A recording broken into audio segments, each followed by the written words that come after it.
I used to be a Weird Warriors kid. Now I'm a Weird Warriors adult. Each week I'm discussing a chapter of the iconic books by Aaron Hunter. My name is Charlie, and in today's episode, I will be talking about Prophecies Begin, Book 1, Into the Wild, Chapter 14. Join me on this adventure into the world of warrior cats.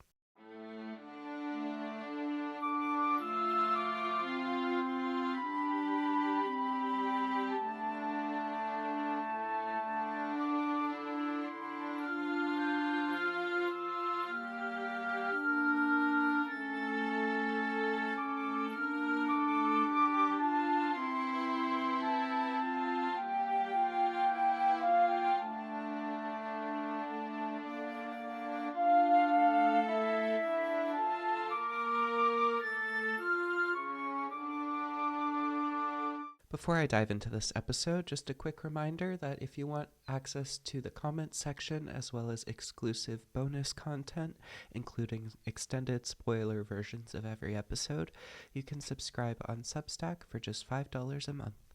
So the chapter art for chapter 14 is a cat standing on a rock looking down, seemingly hissing, looking quite menacing.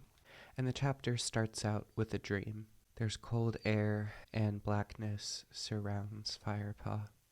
He can't hear anything, and he can only smell damp earth. Then it says, out of nowhere, a brilliant ball of light flared in front of him. The light shone, dazzling coldly like a star. Then it blinked out, disappearing as quickly as it had come. The darkness fell away, and Firepaw found himself in the forest. He felt comforted by the familiar smells of the woods. Then there's a dreadful screeching of terrified ThunderClan cats, and Firepaw is unable to move as they flee past him. It says, then came great cats, huge dark warriors, their eyes glittering cruelly. Now I think this is supposed to be a nightmare about ShadowClan driving ThunderClan out of their territory, but when it said great cats, it made me think of the great cats, like tigers and lions that they were discussing in a previous chapter. Firepaw hears a desperate cry filled with grief and rage. Greypaw. And then he wakes up. I did not remember this dream happening from the first time I read this series, so I'm curious if they'll reference back to this dream later. Now I do think an important part of this dream is the ball of light flaring in front of him. I think this is a callback to the prophecy at the very beginning of the book when Spotted Leaf sees that ball of light or the shooting star and says that fire alone will save our clan. Once Firepaw wakes up, Tigerclaw tells him to wake the others because they're leaving shortly. So Firepaw, Greypaw, and Ravenpaw eat the herbs that Spotted Leaf gave them before. Bluestar says the herbs will keep their hunger at bay during their journey. Firepaw asks if she's already eaten hers, and she says, I cannot eat if I'm going to share dreams with StarClan at the Moonstone tonight. And it says Firepaw's anxieties from his dream had faded away. All that remained was the memory of the brilliant light, and Bluestar's words sent a renewed thrill of excitement through him. So the 5 cats leave. Now I'm wondering, why is Tigerclaw going with them? I don't remember. But Lionheart wishes them a safe journey, and Bluestar says, I know I can trust you to keep the camp safe. And Lionheart tells Greypaw, remember, you are almost a warrior. Don't forget what I have taught you. It's so exciting, he's almost a warrior.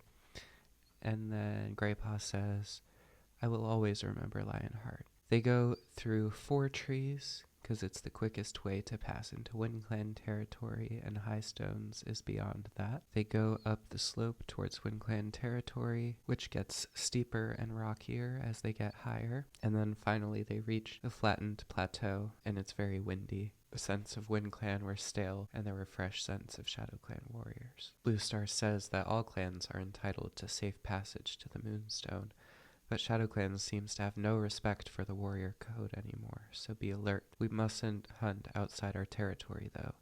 We'll follow the warrior code even if ShadowClan doesn't. And as they travel through WindClan territory, it says Firepaw had grown used to living under a canopy of trees. Without their shade, his flame-colored pelt felt heavy and hot, and his back seemed to burn.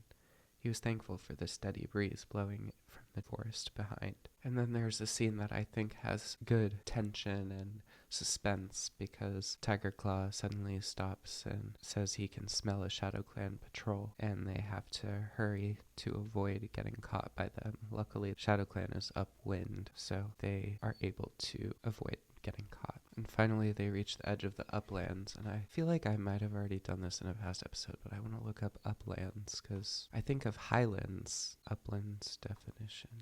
An area of high or hilly land. Now it says that the landscape has been altered beyond recognition by two legs, with two-leg nests scattered here and there among the fields. Now I don't see that on the map, so I don't know if this illustration is completely accurate. I also don't know why they had to go through so much of WindClan territory. They could have gone more directly from Fortrees to the edge of WindClan territory and then crossed the Thunder Path.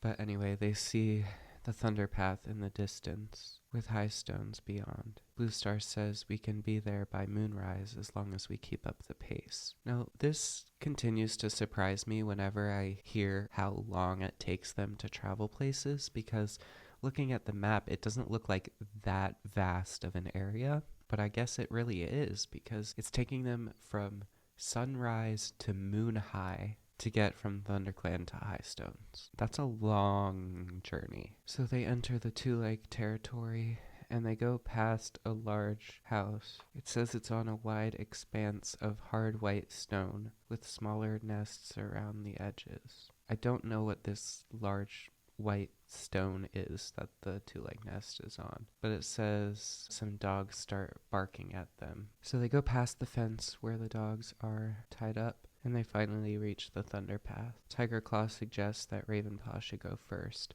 but Bluestar says no, she should go first to show the apprentices how it's done. So she waits for the right moment and then runs across safely. Then Tiger Claw tells Ravenpaw to go. Ravenpaw prepares to run, but then the ground trembles and a monster, or a car, speeds past, and then he runs across, and another monster from the other direction speeds past where he had been just a heartbeat before. Then Greypaw is lucky and gets a nice lull in the traffic where he can get across safely, and then it's Firepaw's turn. Just as he's about to go, a monster comes by that is driving more erratically, veering off the Thunder Path and bumping along the grass, heading straight for him. It says a two-leg was jeering from an opening in its side, and Firepaw dodges out of the way just in time. Now, jeering, I'm going to Google that because I'm trying to figure out what it's implying about this driver. Jeering definition. Making rude and mocking remarks. Like, why was this person doing this? Were they trying to hit the cat? Was it supposed to implying that it's a drunk driver? Like, I'm confused. But anyway, Firepaw afterwards is safely able to run across, and together they approach the foot of Highstones. It says, on this side of the Thunder Path the earth was darker and the grass felt coarser. The land sloped up towards the sky, craggy rocks topped the slope, and the cats stopped to rest on a sun-warmed rock, and Bluestar motions toward the dark slope before them, Mothermouth. And they wait as the sun continues setting, and Firepaw is slowly able to make out the cave entrance, a square black hole that yawned darkly beneath a stone archway. We'll wait here until the moon is higher. You should hunt if you are hungry and then get some rest, says Bluestar. So they finally are able to hunt, and they get lots of food, and now that they are rested and full, and the moon is high, Bluestar says, "Come, it is time." And that's the end of chapter 14.